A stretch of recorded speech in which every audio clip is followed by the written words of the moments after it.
Your Eye on Annapolis daily news brief keeps you informed about what's happening in Annapolis, Anne Arundel County, and Maryland. Local news, local sports, local events, local opinion, and, of course, local weather. Your Eye on Annapolis daily news brief starts now. Good morning. It's Tuesday, February 24th, 2026. This is John Frenaye, and this is your Eye on Annapolis Daily News Brief presented by Annapolis Subaru, Covington, Alsina, and the SPCA of Anne Arundel County. All right, I am fully into Annapolis Restaurant Week this week in a big way. I had a great meal last night with a friend at Blackwall Hitch. He had a crab cake sandwich, and I had a thing, I think it was called a chicken pot pie pasta or something like that. Both were really great, and actually neither were on the Restaurant Week menu because neither of us were really quite that hungry and couldn't stomach a three-course meal, but that meal did look good. It is Boomer Trivia time. What singer-songwriter, an iconic singer-songwriter, had to wait more than 60 years to finally get a number one hit? I'm going to have that answer for you in about 5 minutes, but right now we have some news, so shall we? Police in Anne Arundel County have charged a 20-year-old Laurel man after a recording device was found hidden in a women's bathroom at Anne Arundel Community College's Arnold campus. A faculty member discovered the device in a single-stall bathroom in the Cade Center for Fine Arts on February 12th, finding it near the back of a toilet seat. Investigators say that campus surveillance video helped identify the suspect, and they allege he was seen taking something from his backpack before entering the bathroom. Police say that the device captured multiple videos from February 11th and 12th, including videos of women undressing and one showing the device being set up. Authorities also said that the suspect admitted to placing the camera and watching a live stream on his phone. Now he faces multiple charges, including peeping Tom, visual surveillance, and privacy-related offenses, and is being held without bail. Police are also reviewing whether there may have been additional incidents on campus prior to February 12th.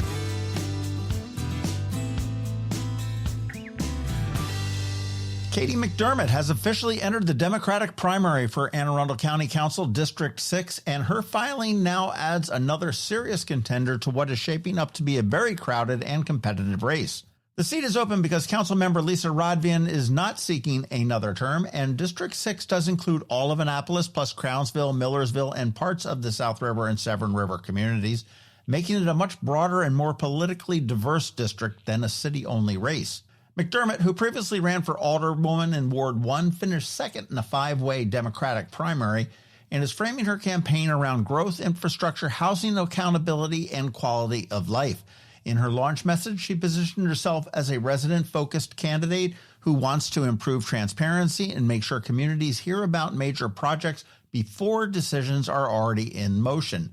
She also highlighted concerns about heavy development in the Parole, Forest Drive, Solomon's Island, and Riva Road corridors, and said that local planning should be better coordinated across the city-county line. McDermott is a former federal healthcare fraud prosecutor and a healthcare attorney, and she says that her background will shape a hard questions approach on development, public safety, public health, schools, and ethics reform. She does join the Democratic field that already includes former Annapolis Mayor Gavin Buckley, Joe Tulin, and Dominic Prokop. This could become one of the county's most closely watched primaries.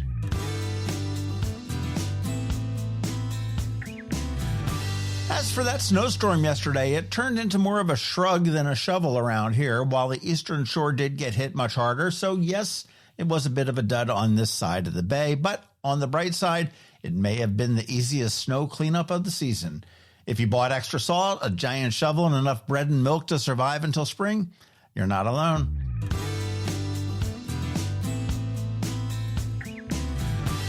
And as I mentioned, Annapolis Restaurant Week is here through March 1st and is once again offering diners a chance to try price-fixed menus, specials, and discounts at restaurants in Annapolis and nearby communities. The event is organized by the Downtown Annapolis Partnership, and it includes more than 35 restaurants with new participants this year, including the Rum House, True Food Kitchen, Julep Kitchen and Bar, and Firewood's Wood-Fired Grill. Restaurant Week remains a major draw for both locals and visitors, and they are encouraging reservations because many spots do fill up quickly, especially on the weekends. Menus are going to include breakfast, brunch, lunch, dinner options, and a wide range of cuisines from Chesapeake-inspired plates to steaks, vegetarian dishes, and international fare. Participating menus will be posted online so diners can plan out multiple stops, which, let's be honest, is pretty much the point of Restaurant Week. And some restaurants are even offering midweek wine bottle specials. You can get all of those details at AnnapolisRestaurantWeek.com.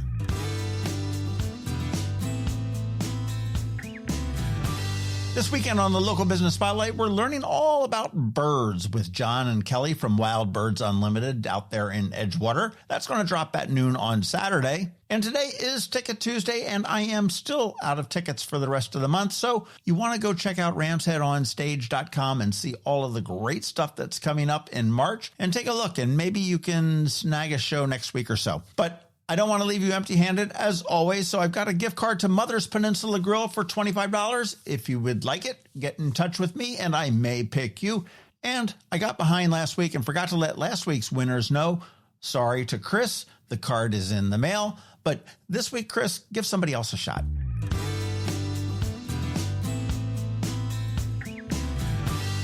All right, and by now you do know the drill. Please let your friends, neighbors, and colleagues all know about our daily news recap email. It is free. It comes to your inbox every night at 7 p.m. and is going to keep you up to speed on all of the top local news stories. Plus, it's paywall free, and I've got a link right here for you in the show notes.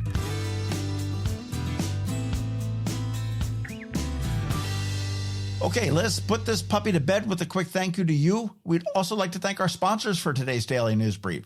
Annapolis Subaru, the SPCA of Anne Arundel County, Mac Medics, Covington Alsina, and Hospice of the Chesapeake.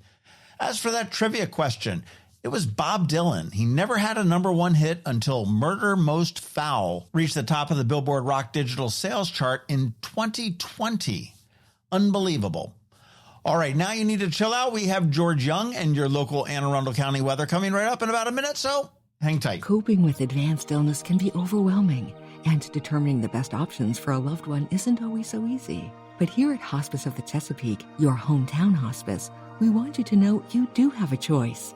You can choose exactly who provides the care and the type of care you receive, and it's your decision when and where your loved one receives that care. We have served our community, family, and friends for over 40 years. We are there when you need us. Learn how we can help at hospicechesapeake.org. Next up, we're diving into today's Eye on Annapolis weather forecast. From sunny skies over the bay to storm warnings that could impact your plans, we've got the details to keep you ahead of the curve. Stay tuned. It's all coming your way in just a moment.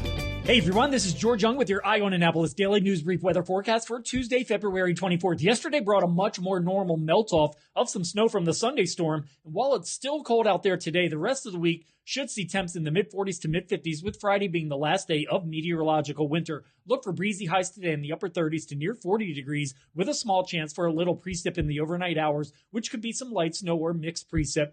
But it will likely be a non-factor for the Annapolis region on the whole, with Wednesday bringing plenty of sunshine with breezy southwest winds as highs climb into the low to mid-50s. From there, we'll see mid-40s and rain on Thursday with more mid-40s or upper 40s.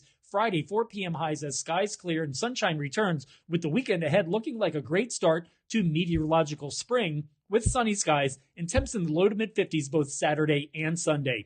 Okay, that's it for today. This is George Young for Eye on Annapolis Weather. Make it a great day out there today. Stay healthy and be safe. And be sure to visit eyeonannapolis.net/weather for the latest conditions and forecast information for the Annapolis region, so you can always stay weather informed. There are more than 500 pets in the care of the SPCA of Anne Arundel County that need good homes, and they have so much to offer the rest of us. At Annapolis Subaru, we are committed to helping the SPCA see that these animals stay safe and healthy. All year long, Annapolis Subaru partners with the SPCA to host pet adoption events, sponsor vaccination clinics, and community events. We feature pets on our weekly Canines and Crosstreks podcast. Our associates and our Subaru customers show up in packs at the Walk for the Animals and Lights on the Bay events. You can help our SPCA find loving homes for these pets. Volunteer, donate, foster, read a book, scratch some ears, or rub some bellies. Show up for the pets in the care of the SPCA of Anne Arundel County. Have you ever thought, I think I'm okay, but you just want to know for sure? Covington Alsina is right here in Annapolis, helping women put a clear plan around their money, their goals, and their life. For over a decade, they've helped women turn uncertainty into clarity with practical guidance built around real life. Whether you're making a career move, planning for retirement, managing investments, or sorting through tax and estate planning, Covington Alsina helps you get organized and move forward with confidence. And if you'd like to learn before you leave, Covington Alsina hosts monthly educational events, virtual and in person. Learn more at covingtonalsina.com and click events, or call the Annapolis office at 410-457-7165. covingtonalsina.com, at the intersection of women and wealth. Advisory services offered through Covington Alsina, a registered investment advisor. Investing involves the risk of loss and unless otherwise stated is not guaranteed. You've been listening to the Eye on Annapolis Daily News Brief. Tell your friends and colleagues, this is the podcast where you can keep up on the latest with what's going on in Annapolis and Anne Arundel County. And don't forget about our website, eyeonannapolis.net, where you can find even more information. And make sure you follow us on Facebook at All Annapolis and on Twitter at Eye on Annapolis. This Daily News Brief podcast comes to you every Monday through Friday at 6 a.m.